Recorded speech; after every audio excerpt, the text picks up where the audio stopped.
All right, hi everyone. Good afternoon. Welcome.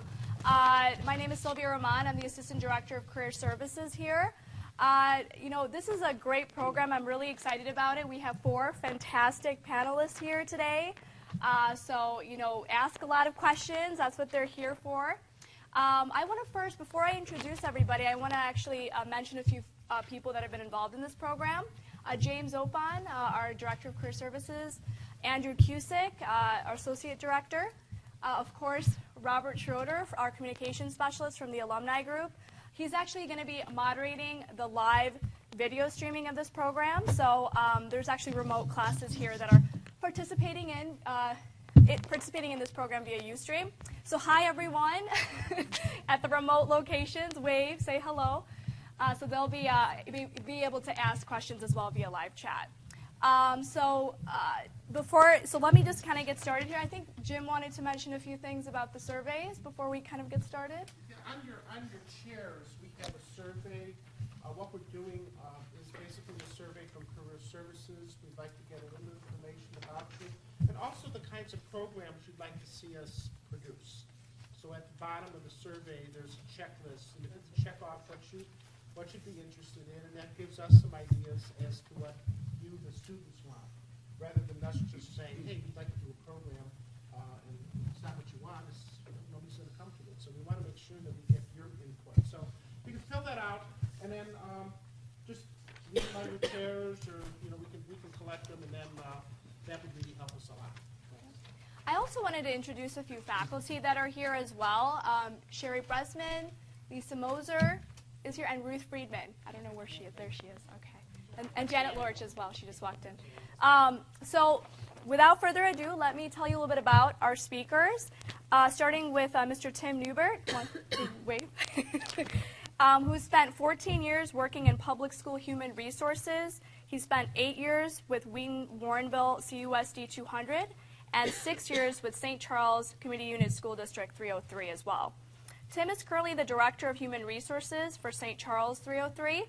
He's also board president for the Illinois Association for Employment and Education, board member for Phi Delta Kappa's Greater Northern Illinois chapter, and an advisory board member for General ASP, creators of AppleTrack. And as far as the Illinois Association for Employment and Education, you might have seen that or heard of it because you have those great books that we hand out. That's the Illinois chapter of AAEE. Tim holds a Bachelor of Arts degree in Business Ethics from Cornell College and a Master's in Human Resources Management from Keller Graduate School of Management. Dr. Robert, who goes by Bob Jarris, has spent 33 years in education, first as a teacher for 15 years, and then as an elementary principal for the last 18 years. Currently, he is in his 15th year as principal of Dryden Elementary School in Arlington Heights School District 25. Bob has a Bachelor of Music Education degree from Augustana College, a Master's in Education and Curriculum and Instruction from National Louis University. He's an alumnus of ours. And a Doctor of Philosophy in Education Administration and Policy Studies from Loyola University. Dr. Ellen Meyer has served in education. Mauer, sorry about that, has served in education for 25 years. For 19 of those years, she has served in education administration at the building and district level in various school districts. She is currently at Ravinia Elementary School in Highland Park and North Shore School District 112 as the building principal. Dr. Mauer? Like Eddie Bauer? Mauer? Okay, no relation. Dr. Mauer has taught adjunct classes in educational leadership for Roosevelt University over the years.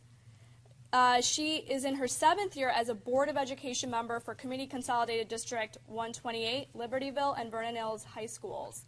She earned her undergraduate degree from the University of Illinois, her master's in education from National Louis University, another alumnus, her PhD from Loyola University as well. She lives in Libertyville with her husband of 21 years and their children. Dr. Maureen Cheever holds a BA from Purdue University in elementary education, an MA from the University of California, Berkeley, and a PhD from Northwestern University, both in education administration. She served on the Harvard Principal Center Board of Directors and summer faculty. She has taught all elementary grades and at the university level in Indiana, California, and Illinois. After serving as a principal for 21 years in Morton Grove and Winnetka, Maureen is currently the Director for Human Resources for the Winnetka Public Schools. Also, she is the president of the National Progressive Education Network. Most importantly, she has been happily married for 33 years and has 2 great kids, Mike, who is a professional musician living in Brooklyn, and Liz, who is a freshman at McGill University in Montreal. So let's thank them for coming. They took time out of their very busy schedules to be here. So let's get started. Go ahead and ask your questions. Don't be scared. Go ahead. What is your name? Nancy Winowski. What do you see as the number one thing? What's the number one thing you want from a teaching candidate? Question was, what is the number one thing you want from a teaching candidate? Who'd like to begin? Go ahead. Okay. Number one, I look for the attitude of the person. The person has to have the attitude that they're interested in continual growth, that status quo is never good enough. That's key. I also, when filling elementary ed positions, look for a reading background, some kind of literacy background. You know, if a person is not well versed in literacy, it's pretty tough to be successful as an elementary teacher. So those are kind of my top 2 things, because I don't think you can succeed without having some of both. I believe the most important thing is that you're focused on the student, and not on that it's student centered, not teacher centered oriented. Well, and I would say in my new role as HR that you have proper certification. Let's start there. But also that you sort of bring the balance of clarity and creativity. So you're able to answer questions in an interview in sort of a clear and concise way and give your own powerful individual twist to things. So. I think, too, that you've done your homework, that you've really researched the district and what the district philosophy is. And if you're interviewing at a specific building, finding out as much as you can about that building and the culture and climate for that building. And then combining the skills that you bring with what the best match what the district or the school is looking for. I think something else that I look for very strongly is a sense that you understand what it's like to sit in the role of, in the shoes of a parent, and what it's like to have parent communications, that you do not just one-way parent communications, but you're doing 2-way parent communications. Is that through technology? Is it through the telephone? Is it through voicemail? You have to have a variety of ways in which you communicate with parents and truly embrace them as partners in the process. It can't just be lip service to that, because parents, in the last few districts I've been in, if they're not going to be, partners at the table, then you might as well hang it up. They really are involved in their kids' education, and rightly so.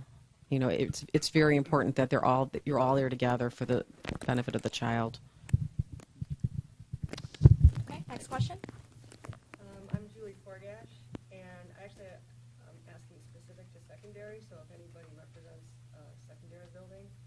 My question is, with the recent cutbacks across education over the last few years, there are a lot of experienced teachers out there that are job seeking right now.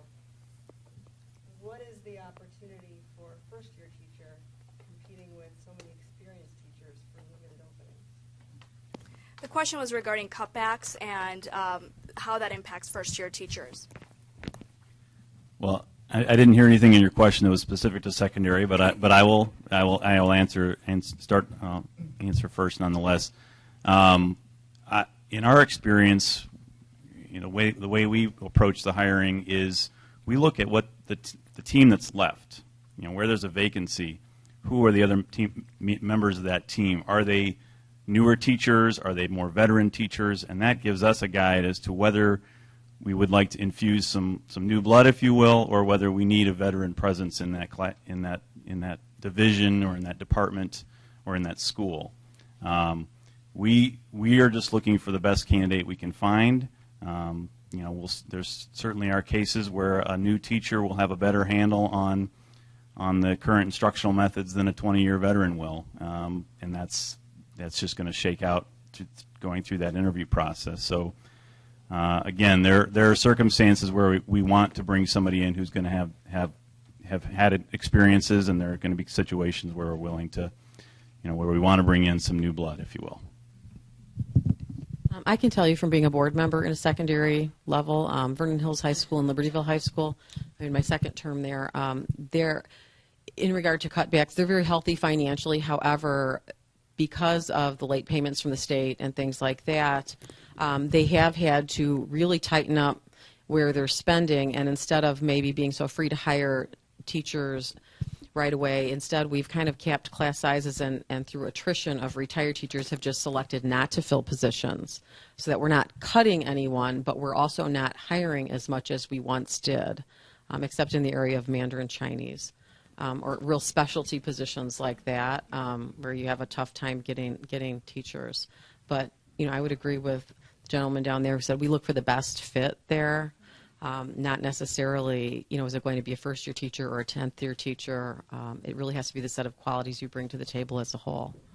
And that's not to say that there aren't districts out there that are looking first and foremost at the cost of a particular teacher candidate, but fortunately, we haven't reached that stage yet in St. Charles. Anyone else? Okay. Go ahead. My name is Nancy Swartz. I'm an elementary ed program at Northwood School District.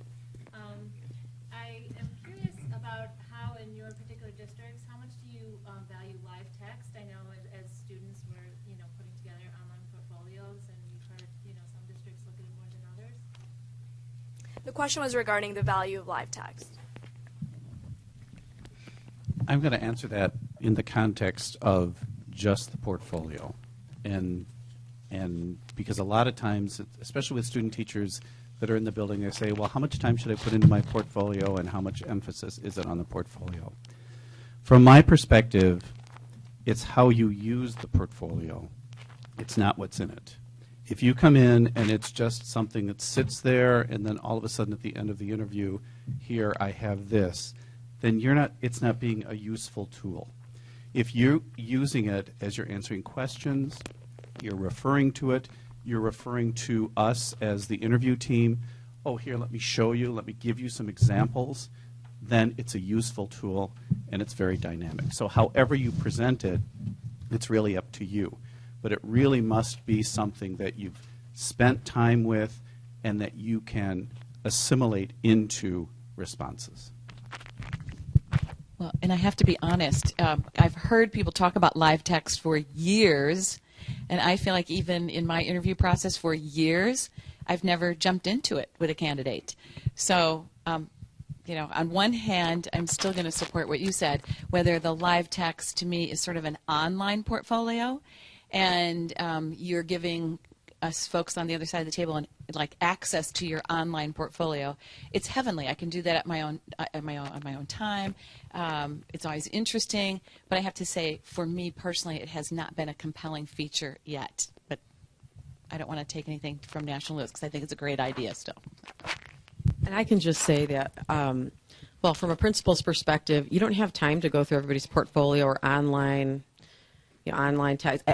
There aren't enough hours in the day, and I typically start my process with I'll screen 30 to 35 candidates for a position and give them 10 minutes apiece. You're not going to have time to present a portfolio or have me look at your online text during that time.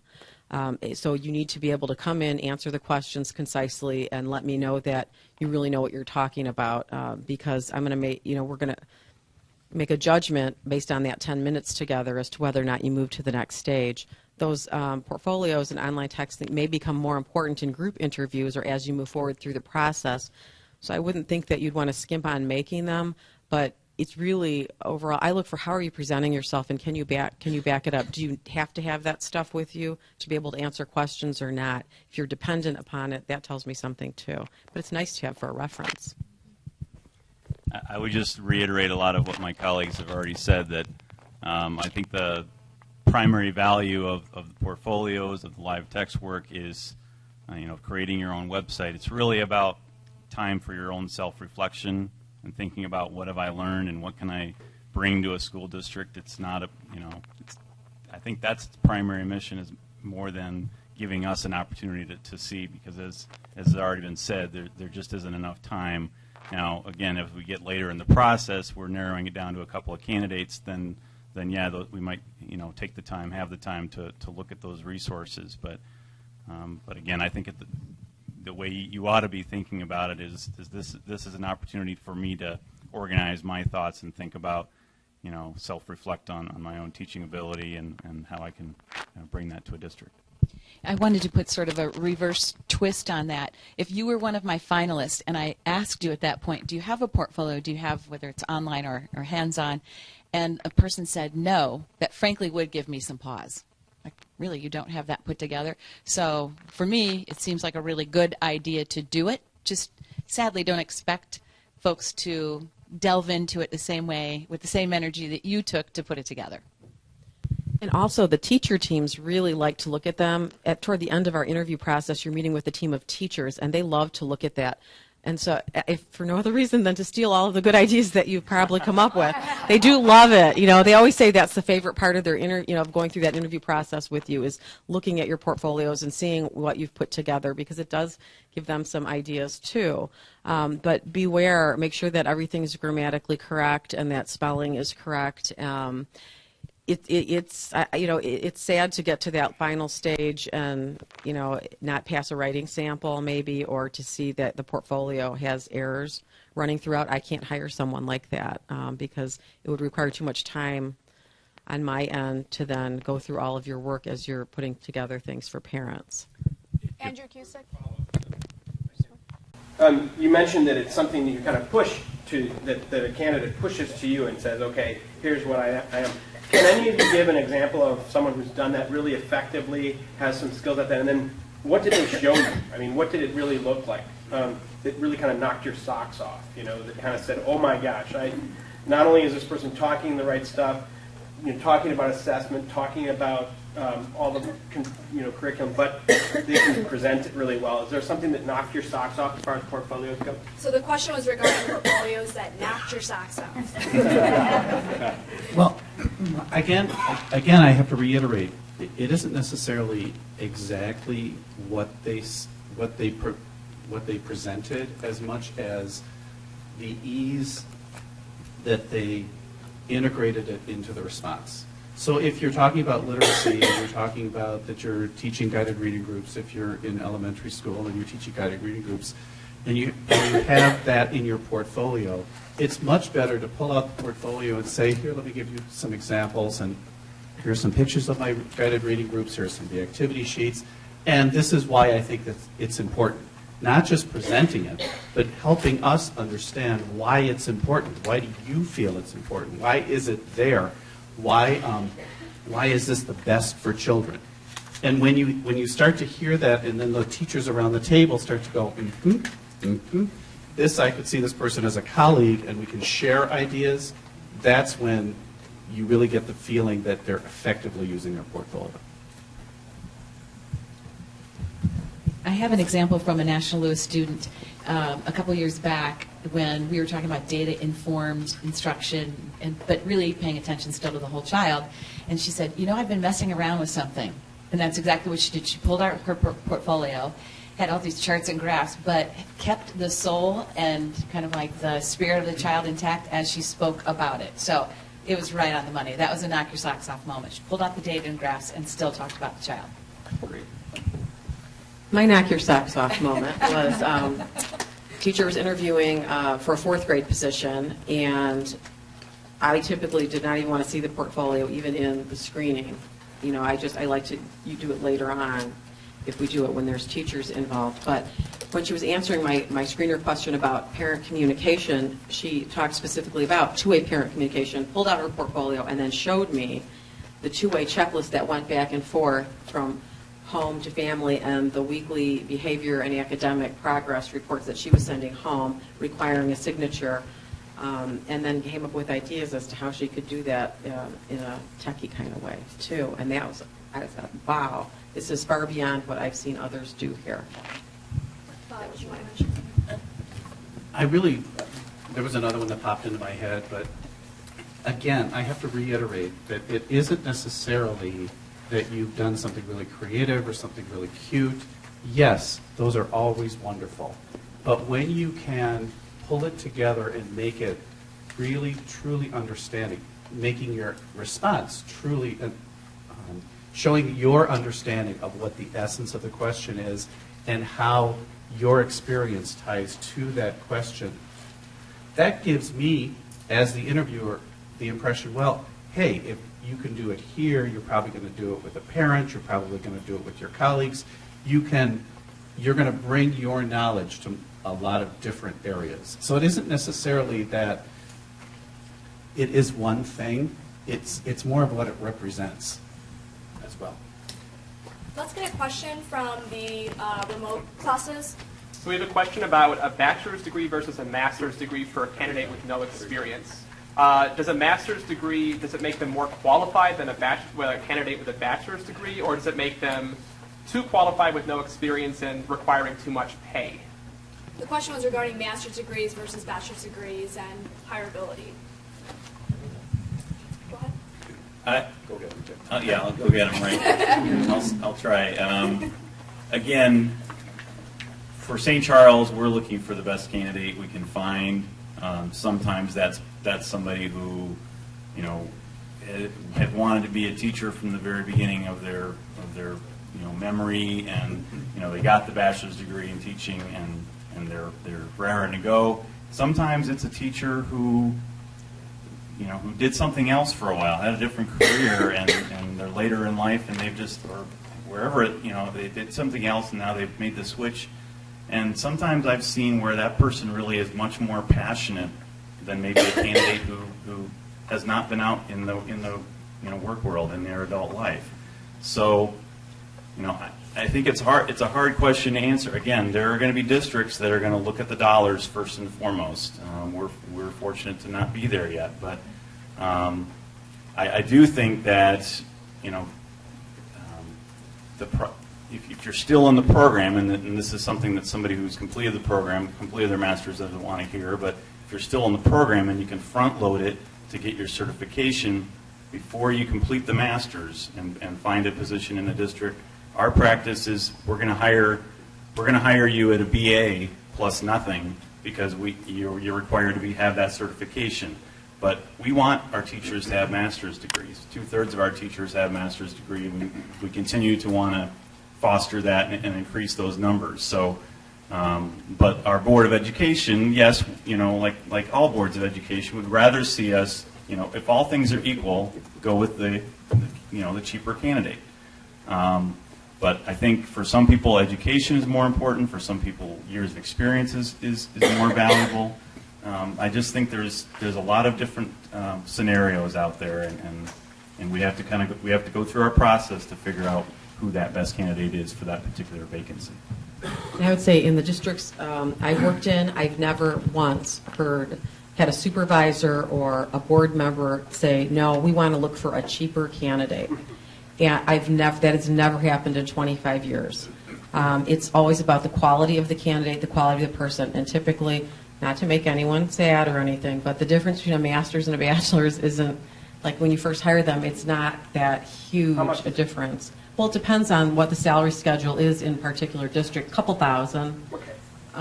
It depends, though, on the district. Some districts really, they want everyone to have that master's, and so they really put a perk in when you get that master's degree for those who are in. Some districts cut off, like after 10 years, where you can't really advance unless you have that master's degree. It just depends on the district and what their bargaining association has bargained in. But for me, if you've got, if you're elementary ed, I'm looking for literacy. I'm looking for a master's in literacy, if at all possible. Anyone else want to Just throw out real quickly that I think, I don't have it in front of me obviously, but best of my recollection, our difference between BA and MA might be 6 or 8 or maybe even 10,000. But again, you got different districts are going to. I mean, that's going off a little bit on a tangent, but just know that that's not always consistent across districts. I think consistently what you're going to find is in a lot of the suburban school districts and a lot of the North Shore school districts, it's not an issue. It's the best candidate, period. And but it really depends. As my colleagues have said, it really depends on the district. But it's what you bring to the table always. Well, I would just say that sadly, I have had people come to me and say, someone told me they wouldn't hire me because they have, I have a master's, and I've had to sit with them and counsel them and say, no, that's probably not really why they're not hiring you. There's something else that they don't want to tell you, and now I'm going to be the one to tell you why. Because, I really feel like giving honest feedback is so important. And, if I have that kind of a relationship with a person, I'm going to give them honest feedback. If they're working for me, they're going to get honest feedback. But I don't know, maybe everyone doesn't feel that way, or maybe it's just more difficult for some to give that feedback. I don't mind doing that. Rob, another question from you. Yeah. What is one thing to avoid during the interview? One thing to avoid during the interview process. I bet we've got a long list. Don't badmouth anybody or a former colleague, employee, nothing negative, because to me that's a deal breaker. But I think we probably have rapid fire here. So. Come dressed nicely. Please don't come in clubbing attire. Well, We know that everyone is beautiful and lovely on the weekends and they have a good time, but I cannot have you, teaching in my building that way when the 5th grade boys just want to come down. And, we can't do that. So please come dressed appropriately and professionally. What you wear really reflects how our parents will perceive you. Even if you're going in for an interview for a kindergarten position, we know that you're not going to wear a suit to teach in every day, but to come in for the interview, yes. Absolutely. Be kind to everybody that you're interacting with, from obviously the front desk receptionist at the school to the cashier at the convenience store where you bought your juice in the morning, to the other drivers on the road. I mean, the network that is in this educational field is huge. It's a tangled web. So, if you want to be a teacher, you just need to be an angel. I'm not even joking, really, because you mentioned it earlier about the misspellings on live text or portfolios. Don't give us an excuse to exclude you. That's so easy for candidates to do. They try so hard to set themselves apart, put themselves up high, and in the process, people constantly are finding ways to put themselves at the bottom of our pile. I'd say, again, I'm going to reiterate, do your homework. Don't get into an interview and say, well, I'm not sure if you have this reading series, or I'm not sure if you just either know it or not. But don't assume that you are prepared. Know that you're prepared by doing your research, either by the school or the district.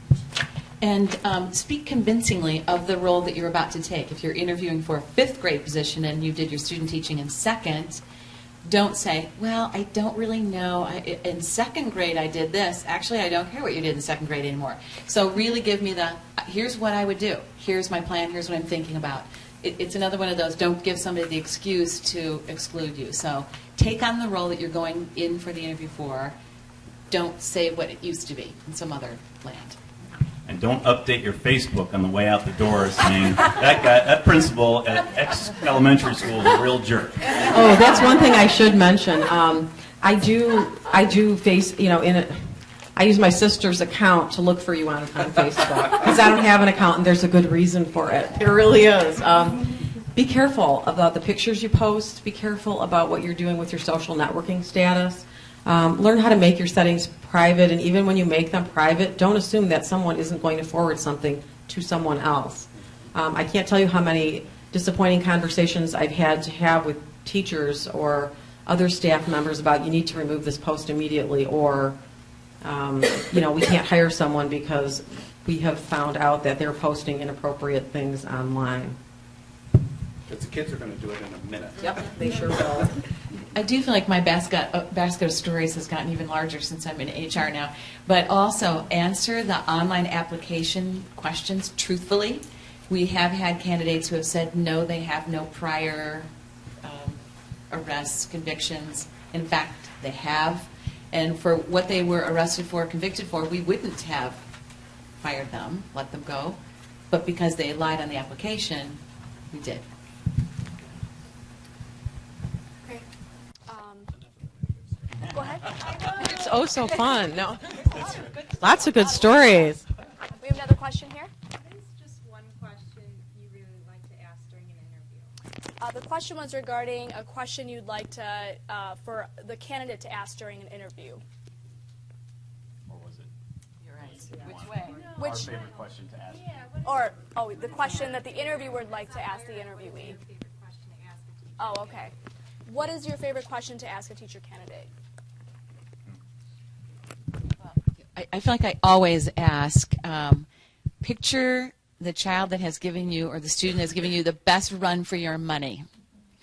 Tell us what that was about, how did you get through it, what took you to the other side, because it says a lot about how you see a child, how you see them as a learner, how you hang in there, how do you try to figure it out, how do you communicate with the family.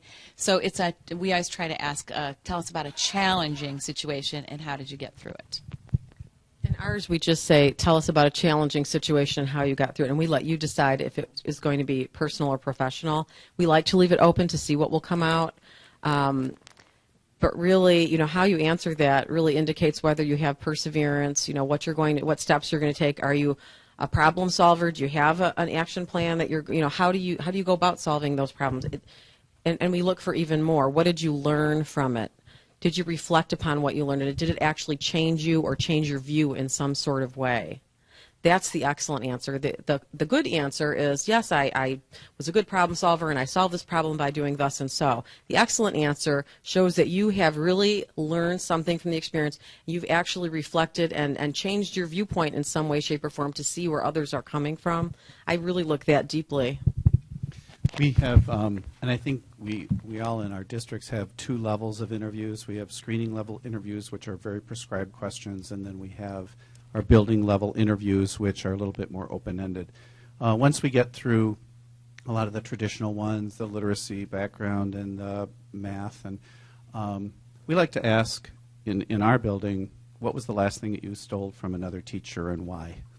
Because what happens is that it gives us an insight of what you value, how you work with a team, what you're looking for in terms of the student engagement piece. So it's kind of a quirky question, and we get a laugh out of it, but we get some really good answers.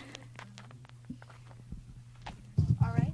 Anyone? And I would always encourage you to bring along your favorite piece of either children's literature, student literature, maybe what you're reading, but frankly, we always love it when someone, as some answer to a question, says, well, interestingly, I've got this book with me that I just read with a group of kids. It was amazing. So where you're putting a little, the kitty lit out there. Andy, you want to follow up? Well, I have a question, actually, that I've been hearing a lot. I did a presentation in the classroom today, and one of the questions that they have, students have here, is the frustration with the online system. They feel like their applications disappear into the ether, and then they ask questions like, how can we meet these principles? How can we meet them? Can we hand them a resume? What advice do you have for our students as far as actually getting to know you people, other than for maybe participating in things like these? I mean, we have 4 people. The question is regarding applications and their disappearance into cyberspace, as well as how do you meet principals? I would just like to say no balloons, no flowers, and no candy, please. I have received all 3, if not more, as ways to try to get to meet me. Candies that are attached to the resume, a basket of flowers. Although it does make me want to meet the person, it might not be for the right reason. It might just make me, and also then I would kind of feel compromised, like, well, what if I did allow that to color my perspective and have that person in just for that reason? So, I'd be kind of careful of those little trendy, tricky things. I couldn't recommend them. In District 25, the initial screening process is all electronic. So the responses to those questions are critical because those are the initial steps before you're even invited in for a screening level interview. So meeting a principal really doesn't make any difference because there's nothing that we can do to change the rating or scores that you receive on those questions. So in some districts, you're going to have multiple layers and that first electronic screening. So spend the time that you need to spend on those questions. Yes, with AppleTrack, there's going to be the same questions, but again, different districts might be looking for a little bit different spin on the response. So if you cut and paste all the same responses, you're going to get the same score in every single district. You might hit or you might miss a lot in those districts. Using AppleTrack, I've got two answers to this. One, I was astounded. Thousands of applications, and in Winnetka, progressive education is something we hold near and dear. So I do a word search on progressive. One. I thought, really? Do your homework. That's another one of those moments. Fold that in. So if you've done your homework in the district, find a couple of their keywords and fold them into your answer, because we're doing word searches on these online applications. Okay, the other side, there is no harm still. If you've got sort of a radius that you're willing to drive, dropping them off at the secretary's office isn't the worst thing, because the secretary will say, "Woo, look like a sharp one."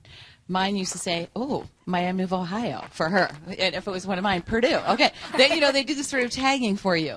But so two answers. It still doesn't hurt. Now you never know, because really it's an online world. It really is. So.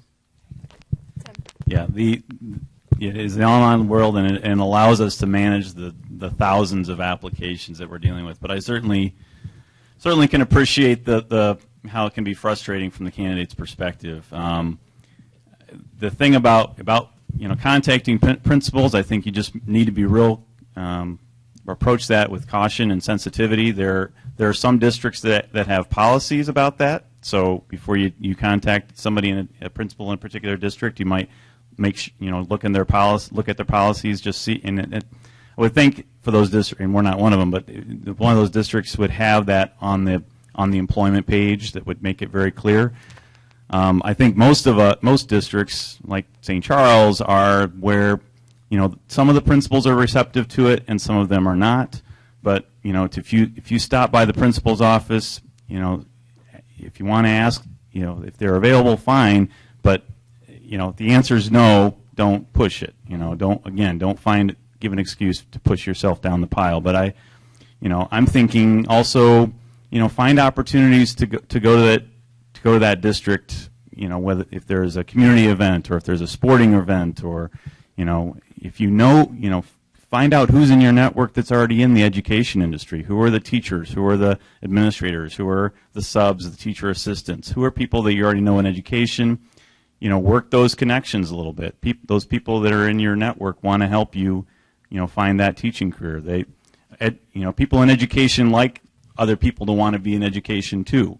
So those people will help you, and they'll help you navigate these waters. But again, giving a broad-based answer for all of our different districts and beyond is difficult, because different districts and the folks within those districts are going to have varied responses to these sorts of queries. Really quickly, what about through service or volunteering or after-school programming? Absolutely. Anything you can do to improve your experiences working with students of any kind of child that's school aged, whether it's tutoring, whether it's volunteering to do after school programs, coaching, other activity sponsorship, paid or unpaid. You want to find a way to get your foot in the door and start growing those networks, and those things will pay off. But I caution you to don't go into it being very real obvious about the fact why you're doing this, because hopefully you're all truly passionate about helping kids, and the secondary benefit of doing these kinds of things is that you will eventually get a full-time teaching position. But trying to get on sub lists, and if you manage to get on a sub list, and a lot of our lists are closed or very limited, but if you manage to get on a sub list, when you get called for a substitute job, accept the job. Don't be picky. Try to find ways, look for a teaching assistant position. Just again, ways to get your foot in that door and start building that network. Finding ways to, one of the other hints I have is, and I think a lot of us at this table, special ed and ELL bilingual, growing populations in our districts. Finding ways, if you don't already have that experience, finding ways to get that experience. And again, it may not be in a school setting, it may be in a community organization, a YMCA or what have you, but just, if you're really passionate about helping kids, find every opportunity in our society to interact with kids. Some of the districts I've worked in, they all have the AppleTrack system, the online system, but some of them go further and they have a screening tool, either through Ventures for Excellence or for something else.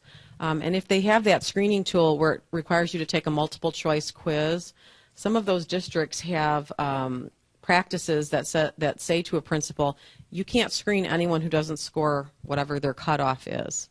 So all the good intentions and all the networking in the world might not get you in because they have a certain cutoff score for what they want you to score on those. And in other districts, they don't even use that type of a screener. And so, you do have a better shot in that way. But even when you go to that cutoff score, there are thousands of people that, there are literally thousands of people that you could be looking at for a job. Can I just want to add a comment. Can you speak more about the Ventures quiz a little bit as far as, Are you a Ventures person too? Okay, well, in one of the districts I worked in, we used the Ventures tool, just the screening tool, just to give us a way to screen applications. We did not choose to take it any further. The school district in which I'm a board member, they take it to the nth degree, where everybody goes through all of these verbal, they record the applicants, they take it even further than that. Basically what I can tell you is they are trying to test you to find out how child-centered you are and how teacher-centered you are. It basically, the assessment just boils down to being objective. It's trying to give every candidate the same objective foundation based on questions that really are very open-ended. They're not really targeted to a specific grade level or a specific discipline, but it's much more general, and it's much more philosophically based. So it's not really something that you can really study up and prepare for, because it really is trying to get the essence of each person that walks through the door in a very objective way. All right, more questions? Rob? What are some screening questions you may ask? Question was regarding screening questions. You may ask. I ask 5 questions. I ask, tell me about yourself. I want to know about what you would do working in a community where parents have very high expectations of you and how you would communicate with them. I ask about reading and literacy and to describe a comprehensive program. I ask about areas you'd like to see yourself improve. And you can't say the thing like, I spend too many hours at work. That's not what I'm looking for. And I ask you to tell me about a challenging experience that you've had, how you got through that. And there's one more, but it escapes me right now. Those, and give me a resume walk, but we're reading the resume. Tell me why you decided to make changes along the way. So it's the little more insight into your resume. I also ask why you became a teacher and why you chose the subject or the level that you did. There's a lot of pat answers to that, and so it's not always that insightful, but sometimes I get a candidate who gives me a really creative answer and a passionate answer, and I can, it's so notable to me when I see candidates exude passion. It's not common. I think what you're hearing from us, too, is come in with examples. Don't talk about, this is what I think I would do, or this is what I hope I would do. Come in with prepared examples. This is what I've done. This is the experience. These are the experiences I've had. Because you might hear a question like, tell me about the most challenging situation you've had with a parent. Okay, come in with a situation, know how you're going to respond to a question where it puts you in a scenario and you have to give an example. Because that's kind of where the questions are going now. And we always end with, do you have any questions for us? Hoping you have one that we can answer rather concisely. So if you reveal, a list of 25 questions, I'm hoping that you will be selective and choose one to ask us. And typically it's about what sort of professional development is the district officer, or what, what are you looking for in a candidate? And often we'll flip it back and say, what are you looking for in a school? So I think it's good to have a question at the ready. Dan. But to Bob's point mentioned earlier, do your research, try to come up with a different, different kind of a question, or build on the information that's on the website. She just mentioned the professional development.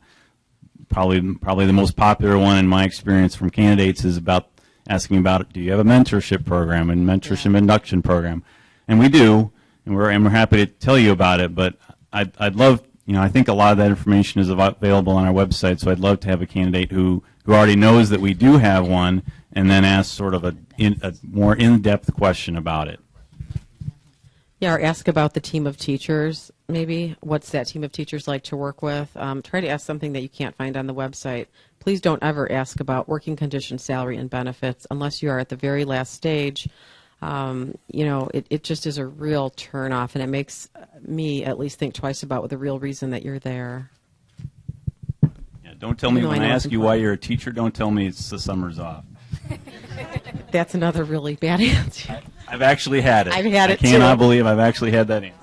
Or I need to work at this school because it matches to my kids' schedule. That tells me that that's the kind of hours you're going to be putting in there. Okay, another question? Go ahead. I have a question actually about summer school. My timetable puts my certification right around spring break. So how does summer school hiring work, and are there opportunities outside of the building for teachers to teach summer school? The question was regarding summer school opportunities. To be quite honest with you, with summer school teaching, our priority, and it's in our teacher contract that we first offer it to existing contractual teachers. But there are usually opportunities for other non-contractual teachers to become summer school teachers. But again, we typically look at subs and teacher assistants and other people that are in the building that have teacher certification. So I think we occasionally will go all the way out to the applicant pool, but it's not very common, to be quite honest with you, in my experience. I've never seen it where we had to do that in any of the districts, because usually the teachers who are already contracted there will do it. It's more common for us to look for you for teaching assistant positions for the summer. So maybe teaching assistant positions, especially in special ed co-ops. Sometimes as a student teacher, you'd be able to get a summer school position.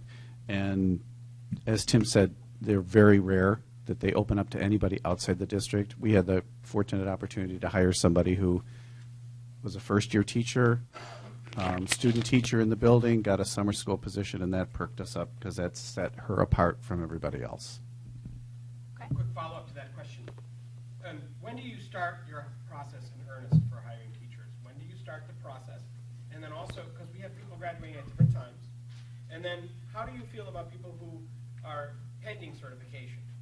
So certification pending. The question was regarding when do you actually start the process for hiring teachers and the pending certification. How do you look at that? I'd actually love to see you all watching our faces, because I just saw Bob at the other and go like, whoa. I'd love to see what we're all doing. Anyway, go ahead. Well, like any industry, we do have, throughout the year, we'll have occasionally a vacancy. It's not as common. Most people are working the school year, and that's our cycle. So, we start to know things, I think, in January and February, but at least in St. Charles, we typically are waiting until mid to late March before we're posting positions, because we're trying to get a better handle on what our needs are going to be in that future year before we go. And plus, there's the internal shuffling that happens when those vacancies are determined, or if somebody who's tenured needs a spot, we don't want to go post that vacancy. So later in March and into April. But I will tell you, my experience, our principals are always anxious when they know they have a vacancy and it's posted.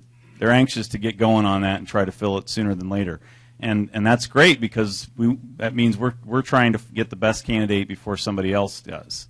If we're truly intent on getting the best candidate possible, those people aren't going to be around very long into the summer. But we also have vacancies that pop in the summertime, all the way up until the first day of school. Individual circumstances for people change. A spouse has got a new job in another city or what have you. But primarily it's around that mid-spring time. I think that. I don't know what your experience is. In larger districts, I find that to be the case. You really do have to almost wait, and it can be uncomfortable if you're not a waiter like I am. I'm not. But in smaller districts, I found where they maybe don't have a director of human resources. They don't have a department that's pulling that all together because there might be only 1, 2, or 3 schools. The principals are just kind of on their own to do it, and some will start earlier. They really will, because they can, if they only have a primary building, an intermediate building, and a middle school building, it's unlikely that you're going to get someone that wants to transfer buildings, or they would have told you quite early. So I would say, you're good at starting to put things in January. That would be, a good timeline. And then kind of check on it every month, too. Check to see where your application is, if you want to update it or if you want to add anything to it. I didn't answer the other part of your question about the pending certification. We're usually not too concerned about that. I guess maybe it's a little bit different scenario when somebody's completed a program.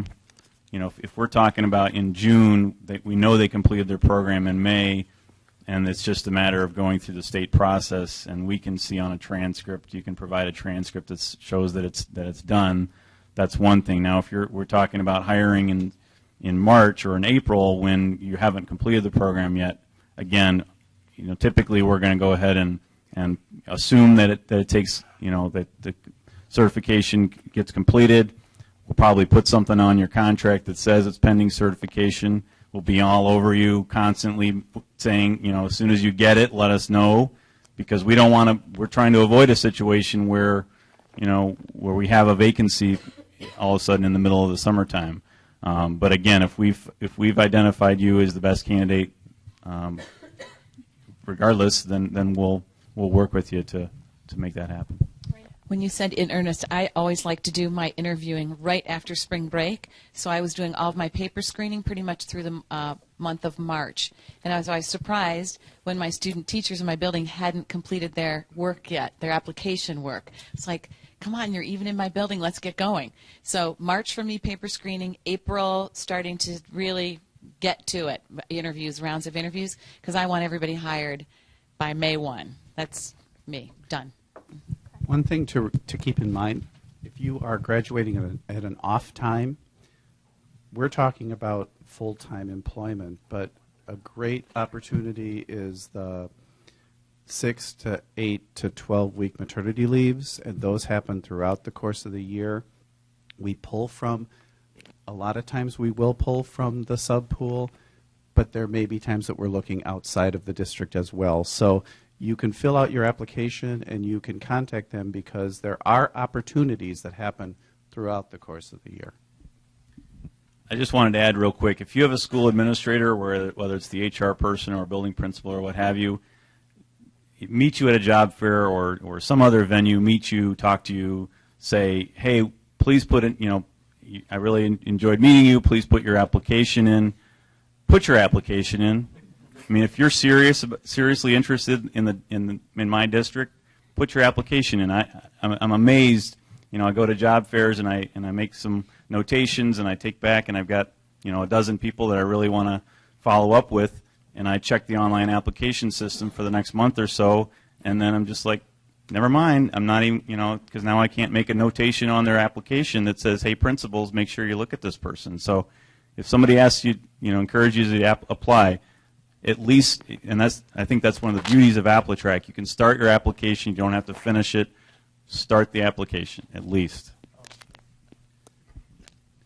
I don't know if we should make this public, but once you submit, once you start an application, we can go in and look at it. And I have actually contacted people who have not submitted their application because it wasn't completed and said, you know what, this is really interesting. You need to complete this. I've done the same thing. And I've actually called them in and said, you know, you haven't submitted your application, but I really want to interview you. So could you hurry up and finish that and then come in for the interview? Because you can see that. It's all there as you're writing it. That's why I would encourage you to work on those answers to the essay questions on a Word doc and then transfer them in instead of going back to re-edit them, because somebody that's looking at your application online, if you're in the middle of editing and you're editing on that, I could just think you have poor grammar skills. And you can copy and paste. I have a question, actually. The majority of these students are elementary education. They're aspiring elementary education teachers. What advice do you have for aspiring elementary teachers in this flooded market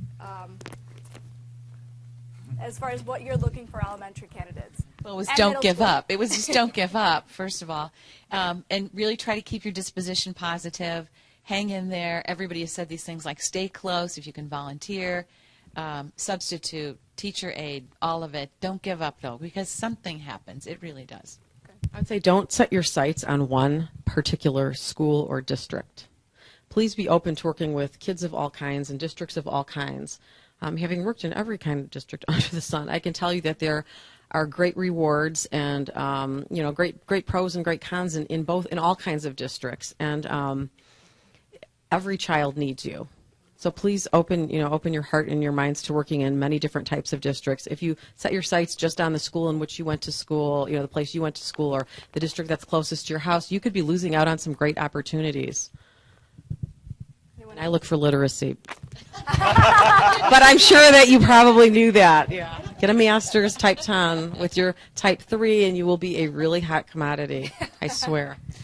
We also, again, depending upon the district and the district focus, we're really into 21st century skills, and it isn't necessarily in isolation. So we're looking for literacy, certainly in math, creativity, but really doing your homework on 21st century skills, how technology is integrated into instruction. It's not an add-on. It's a part of what you do.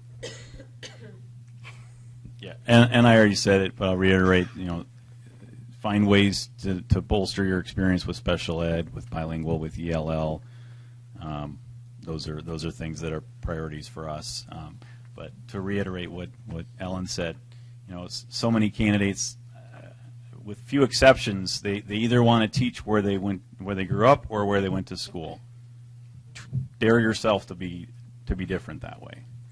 To again broaden your horizons, and it might pay off for you. Just to follow up something too, just as a word of advice, if you're an elementary teacher, especially in the primary grades, you really need to prepare an incredible answer to a literacy question. It amazes me and amazes the team when somebody comes in, you're going to have to talk about literacy. And we should be pulling the plug on you. You should be so excited to talk about as much as you possibly can.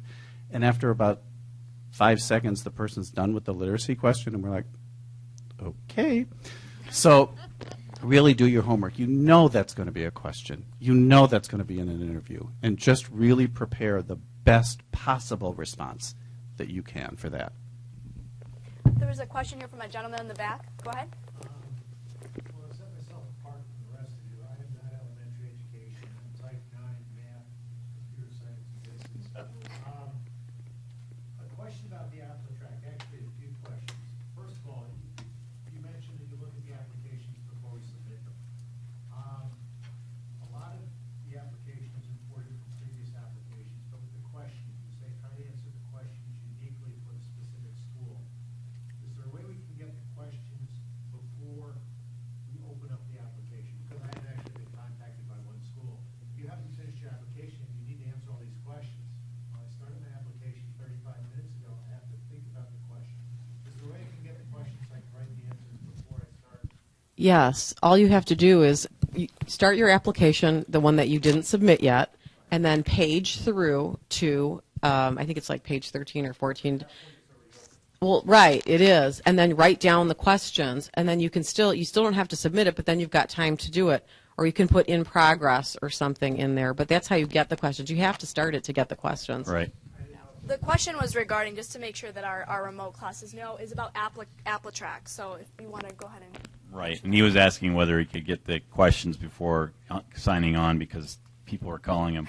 I mean, it actually sounds like, sounds great. I mean, that's great for you because, well, yeah, and I don't know. I mean, yes, that the two of them mentioned having done that. I don't know that that's real common. I think probably later in the hiring season that happens more often.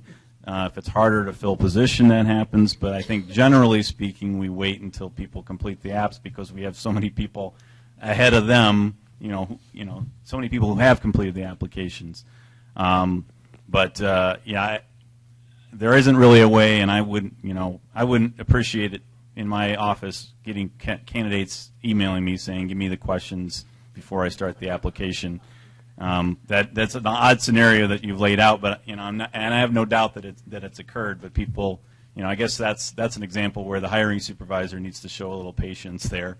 But I can certainly understand as a candidate, you're like, well, the hiring supervisor is calling me and he's looking at my app. Again, I think at the end of the day, that's a really good thing. And I think if you ask for 24, 48 hours to complete the app, I think that's a fair request. Along the same lines where you talked about uniqueness, where you were looking for progressive education, on some of these, when you go to the regional office of education and submit an application, it goes to every school in the district.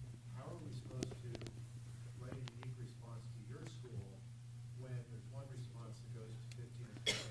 The question was regarding the application systems and how do you make it unique to each particular school district if it's or each particular school if it sends it out to everyone. I mean, again, that if for districts using the ventures, the questions are as Bob said earlier, they're driving a how did you put it? Philosophical approach to teaching. It's student-centered over teacher-centered. Now I feel like I'm clogging. I'm taking all these questions directly. Apologize. But This is what yeah, this is what I do. That hurt. Are you talking about? So are you talking about applying for a district and individual schools within that district, or you're talking about consortium applications? I'll just pick. I mean, Lake County has a centralized Tim, application. I actually thought our questions were different than other people's, and that I thought you could launch some of the basic application information. Yeah. And that would connect it, but then you'd still have to tailor. You can tailor questions. That's what I thought. I don't know. To be honest with you, in my experience, a lot of districts haven't taken the time to tailor those questions, so they are going to be the same. They just the default questions are what the district ends up using. But if you're applying on a consortium application, if Lake County, and I don't know that. I mean, I'll tell you, in Kane County, all 9 school districts or unit districts, we all use one application system. So again, we understand that looking at those applications that you can't answer those questions specifically to St. Charles versus Elgin U46 or what have you. So we just want to account for that. But if there's a district, if you're applying for a district that has their own unique Applitrack system, then I think Bob's point was then when you transfer that information from another application, just go back, look at the district website and kind of retool it a little bit to use maybe some, for lack of a better term, some buzzwords that are popular in that district, and just think about answering those questions a little bit differently if it's appropriate. If you're talking about the Lake County Regional Office of Education, where they say to click here to view our consortium districts, that is not one Applitrack system that goes to all the districts in Lake County. That's not it at all. It's that's just the consortium of districts that are within that county. You have to still fill out a separate Applitrack process for each district. And in that case, I would look to the district's mission and vision and answer it according to that, because hopefully all of the schools are, all of the school improvement plans and things are lined up with the mission and vision of the district. I'll pick on the Kane County one. There were some jobs that were out there I applied to, and I went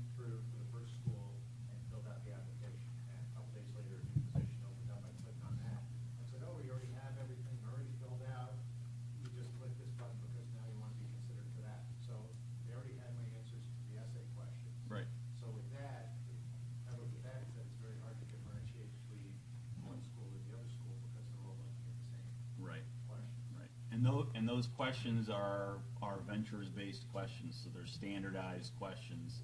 To be honest with you, the system, with an objective analysis, the system is determining what the score is on there. So it really doesn't. It's not going to change what your score is on by changing, unless you significantly change the words. But there are some districts that have questions that they're not systematic. They're not these ventures questions. They're just essay questions that they want answers to. And I'm learning to appreciate as a candidate how that kind of looks the same from your perspective. Well, and I was going to say a little trick for AppleTrack too, because typically when you're in the hiring position, you've programmed AppleTrack to let you know when a new application comes through, or some people actually shut that off. But it's kind of interesting because if you just change a little thing on your application, it will come back with a little email to me, so-and-so has refreshed or made a change to their application. And quite honestly, it was a good thing for me. Now I will delete it in 1 second, but I saw your name again. So it's a little trick, I think. Yeah. And sometimes you want to be at the top of that list if you're resubmitting or you're changing a little something. It puts you back to the top of that list because if it's late in the summer and you have to hire, right, it changes the date. It does change the date. And if you've got 5 pages, 250 applications to go through, some principals are going to quit after the first 100. So you really have to go in constantly and try to make sure you're at the top of the page. Let's get another question from our remote. For reference letters, who are the best people to write reference letters for a candidate? Who are the best people to write reference letters for a candidate was the question. For sure, I need to see 1 or 2 from a supervisory person. So if you were student teaching, the building principal, if the cooperating teacher is fine, but I actually would like someone in addition to the cooperating teacher. I'm looking for someone in a supervisory role. I'm always looking for somebody in a supervisory role. The cooperating teacher, it's going to be the same. If all 4 are friends of yours, that sends a red flag. If you omit your supervisor, that sends a red flag. I want to see, maybe, yes, you put your supervisor from your student teaching experience, but perhaps you held a job before this, even if it was a part-time job or to get yourself through school. Put somebody who knew you as a supervisor because we want to ask about work ethic and things like that. Ditto. Yeah, you definitely, when you check references, you have to go back to a building administrator who knew you and then the cooperating teacher and your supervisors as well. Sylvia, can I Go ahead. Sometimes we have students who don't have an ideal situation in terms of their supervision, and we try to give them good advice on how to get around that or how to explain that. Maybe you can help us from your perspective of what happens when it either wasn't a good match or the supervisor had maybe a different interpretation than the cooperating teacher, or where there was some conflict, and the students or the student teachers might not be comfortable asking the supervisor for a letter. What would you suggest that they do? The question is regarding supervisory conflicts and what to do if you can't get a letter of recommendation from them. Well, I'm going to hope that National Louis has been working really closely, really close to the scene, and that you sort of figured out who else could speak on behalf of the student. And maybe it's you. Maybe you're the one who writes the letter, because we get that, and it happens. Because it's unusual, but it does happen. And they have to be really positive about it. They're going to talk about the positive aspects of their student teaching experience, and we would then read your letter pretty carefully. It's definitely, it's like a gap in employment. It's going to be a red flag but I don't think it's going to be an automatic out. But we're gonna. I think your suggestion was an excellent one that perhaps you would be the one to write the letter, or somebody from National Louis here, and perhaps in a positive way incorporate some sort of an explanation of that, or It is a red flag, though. I mean, it really is, and that's why I would then go back and maybe check twice as many references, particularly those in a supervisory capacity. If you've worked for 4 different people and 3 out of the 4 of them were positive, and the university's coming and saying, really was an issue with that supervisor, that's different than if all the other 3 supervisors said, I didn't really like that person that much. They had these issues. Okay, more questions? I think you've had your hand up for a while. Yeah, what about career changers with experience in education? I'm sorry, can you repeat that, please? What about, do you have any advice for career changers who have no direct experience in education? This question was regarding folks that don't have direct experience in education. Get some.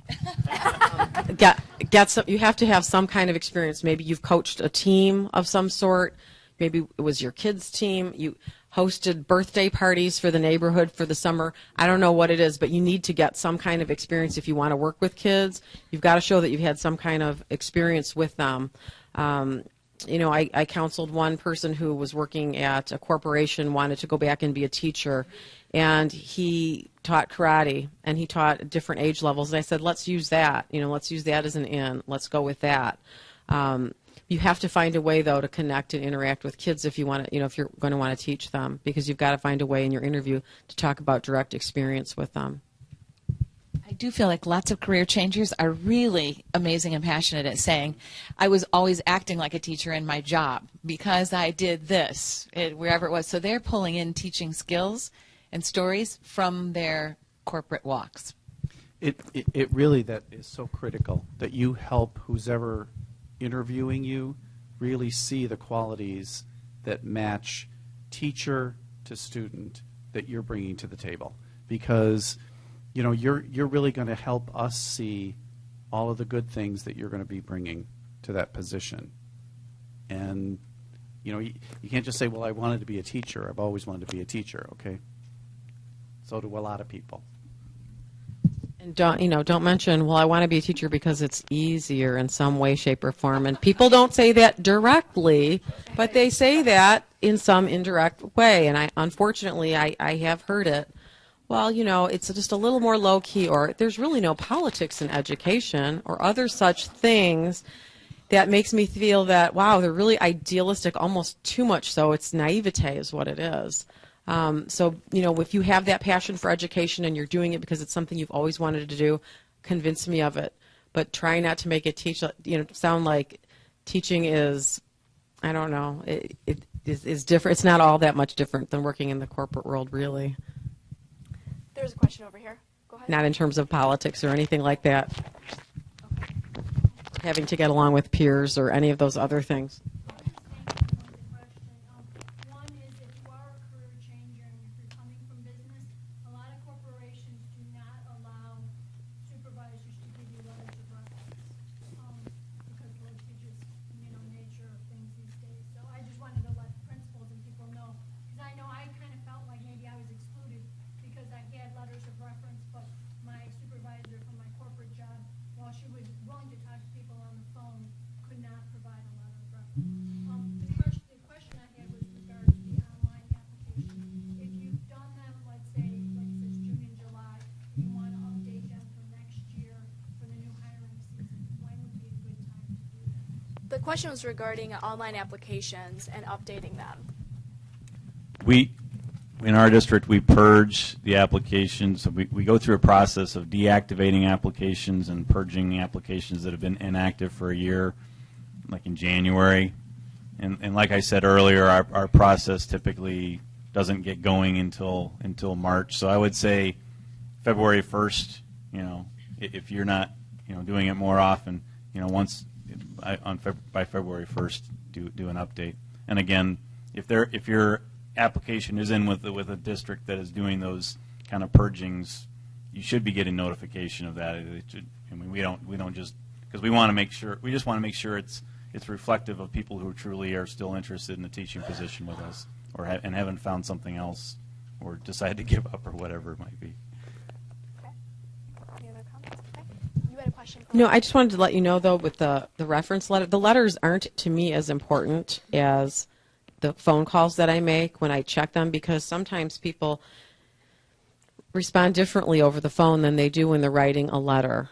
When I do that AppleCheck, I got that message, you will only consider people who would provide Well, all the necessary But you can provide 4 letters of reference and still use other people, or 4 letters of reference, but then provide other people, or you can change people that you list as your references, and that's okay. I just want to be able to talk to somebody who you worked for, not necessarily have a well-written letter from them. We're advising people to put their references on the bottom of their application, or on the bottom of their resume.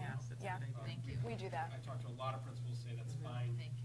You got a page and a half of a resume, and then you use a little bit of the bottom to put the references in there. Just helps them out. They can The other thing about, for as far as letters would be maybe, from at a corporate level or even at school level, is finding somebody who's, maybe not your supervisor, but somebody who's your supervisor's colleague who knows your work and can speak to your work.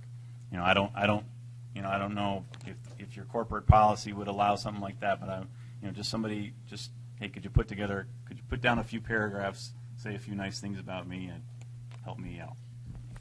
Okay. There's a question here. Go ahead.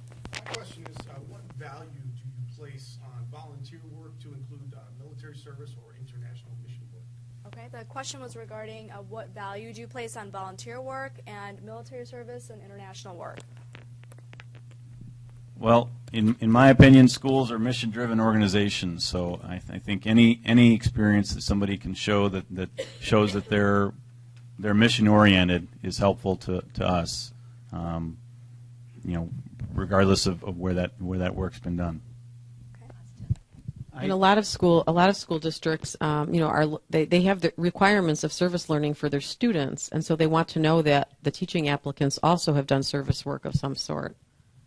And I would be interested in hearing how you would respond and how all of that experience matches with the interview with the district or the position that you're interviewing for. Why is that important that you're bringing that experience, but why is that important, and why should we really put a heavy emphasis on that for the position that you're interviewing for? Well, my 3 missions were all Right. But I think, just generally, I think you're saying just you need, with all of your experiences, including examples like that, you need to be able to show how that makes you a better candidate than the 1,000 other people who've applied for that position. Right. A quick plug, that's an art, being able to do that, and that's one of the main things that the Career Center does, is helps you take your past experiences and translate them for something that will be not only palatable, but I want these people to talk to them. So you should be visiting the Career Center if you're having trouble packaging up, your experiences. Yes. Thank you, Andy, for the plug. And honestly, in thinking about today's panel and kind of brainstorming myself and making some notations, one of the things I wrote down, and I truly believe, is that as candidates, you should seek and accept help from career services regarding resume writing and other aspects of the process. They've got some insights. I wanted to mention earlier, just find several people that you know as good proofreaders and have them look over your materials. I pride myself on my proofreading abilities, and yet I still will occasionally find things that I misspelled, or a lot of times it's not misspellings, it's just extra spaces between words, or something that spell check isn't going to catch. It's grammatical errors. So use those people, and the career services folks can, I would say, help you out with those aspects. We can help you with that. We had a question actually remotely. Go ahead. What are the best endorsements for a candidate to have for elementary education? Best endorsements for elementary education candidates. Shall you say it? I'll say that. Yes. Reading literacy. Language arts is not the same thing as literacy. Everybody who has almost everybody who has an elementary ed certification has a social studies endorsement and a language arts endorsement. Language arts is not the same thing as literacy or reading.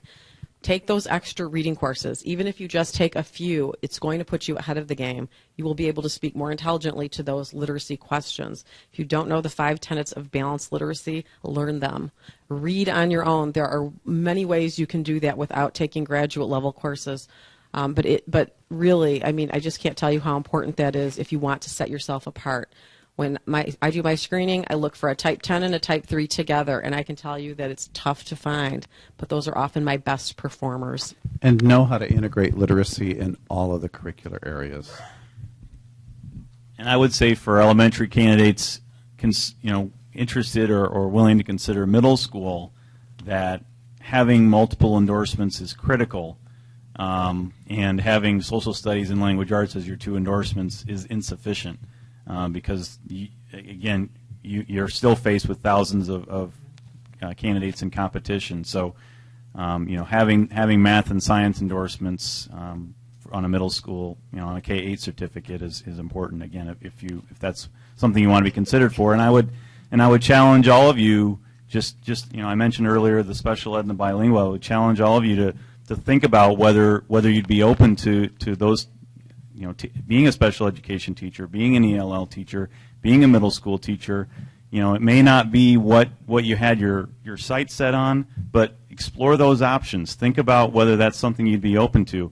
I mean, again, you're going to know, and we're going to know if that's not a match. But if that's some, I think a lot of our new young teachers or new teachers, career changer teachers, aren't exposed during their student teaching, in my opinion, enough to bilingual, to special ed, to the middle school environment, and so they may not know what they're missing. But I think we're going to start struggling to fill some of those positions. So there may be opportunities for somebody with a K-8 certificate to get a position. And some of those, when I talked about how we can read your application as you're submitting it or before you submit it, all of the people that I've had to call and say, please submit this, are in the field of special education, speech therapy, occupational therapy, physical therapy. These are hard to fill positions. That's why we're calling them when they haven't submitted yet, because there are way more jobs out there than there are of those staff members, unfortunately, or of those employees. I would also add gifted to that, a gifted endorsement. Okay. We have about 10 more minutes, so let's get some more questions from people that haven't answered. Go ahead. I can follow up on the letters of recommendation. If I have a letter from an employer that I worked at previous to my last job, so maybe the letter is 3 or 4 years old, do the letters expire, so to speak, or is it okay to use those letters if we feel that they're a good reflection of who we are? The question was regarding recommendation letters, and do they expire? How long can you use them? I'm still going to check the references regardless, and so if that person who wrote you the letter 4 years ago is still willing to have me call them, that's fine. You can do an undated letter. You can do a dated letter, but just maybe let that person know that you're applying again so that they're not surprised to get a call. I think it's also what you've been doing in that time frame, and if that's when you were doing your student teaching or you were doing a teaching experience, then the most current supervisors would be the best. Yeah, I would reiterate that and say that best practice would be to have the most current materials. While your perspective is, I've been struggling to find a teaching position for 3 years. We look at that and we say this candidate hasn't been able to find a job for 3 years. Maybe there's something wrong. Maybe that's a red flag that we should sort of worry about. So I would try to keep your application up to date and all the materials that are associated with that. And that may just be going back to those same people who wrote the original reference letter and say, could you just update the date for me, and then reattach that. Tim, can I follow up with them? Would you say that they're better off if they can't get a full-time classroom job, that they're better off doing something interim, like being in the teacher's aide or being a substitute, something so that... Absolutely, yes. Absolutely, and I know the argument there is the financial implications, realities of that. But like I said before, I think anything you can do to continue to gain experience, it's not only experience, but again, continuing to build that network in any kind of an educational or child-centered organization, I think is important.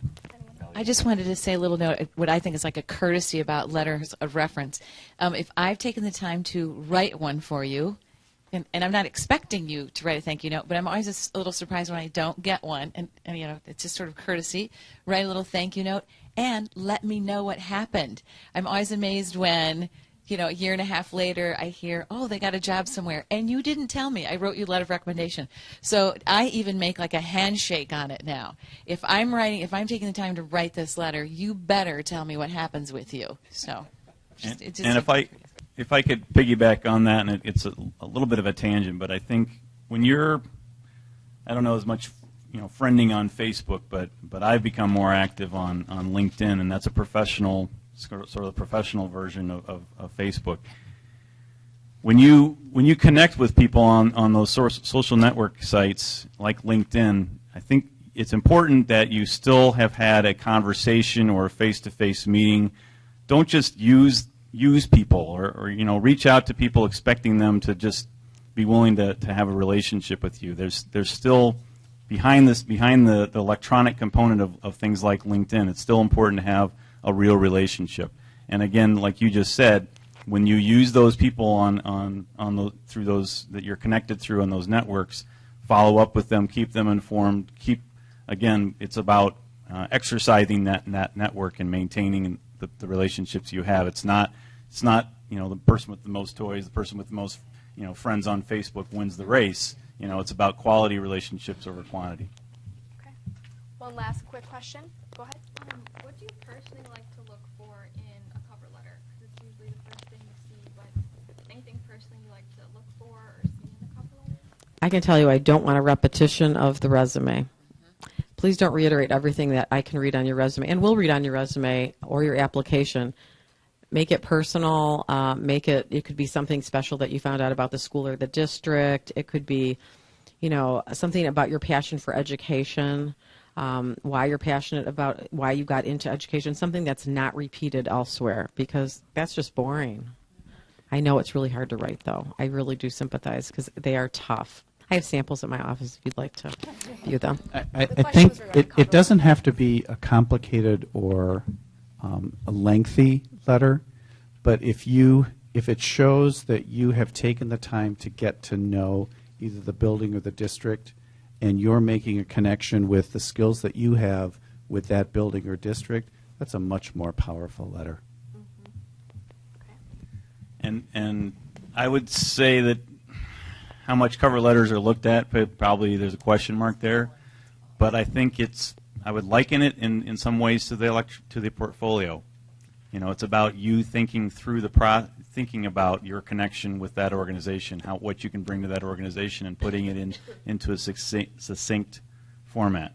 It's 3 paragraphs, it's 12 to 15 sentences. That's kind of what the document is, and it's about organizing your thoughts and trying to make it an engaging document. And but again, there's going to be some individuals that look at it, and there's going to be some that do not. You just have to understand that. I just have to say, looking at all of your faces, glazing over, thinking, this is impossible. It's not. And do yourself the favor of kind of having your buddy group, checking in with each other. I try to pull all my student teachers together in the building saying, keep talking to each other. How are you doing? How's it going? It takes a lot of energy. Yes, it takes a lot of time. It takes every bit of power within you. But you can do it. Really, you can do it. Don't get down. It's a lot of work, but you can do it. Excellent. All right, so does anyone have any kind of last remarks, closing remarks that they want to say?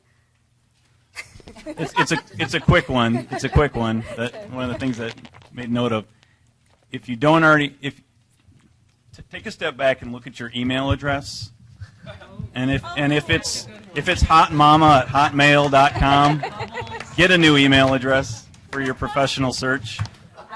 Just use your, mine is Tim Newber at whatever. Just make it plain, and don't make that something that throws you out of the pile. Or your voicemail at home. Or your voicemail at home.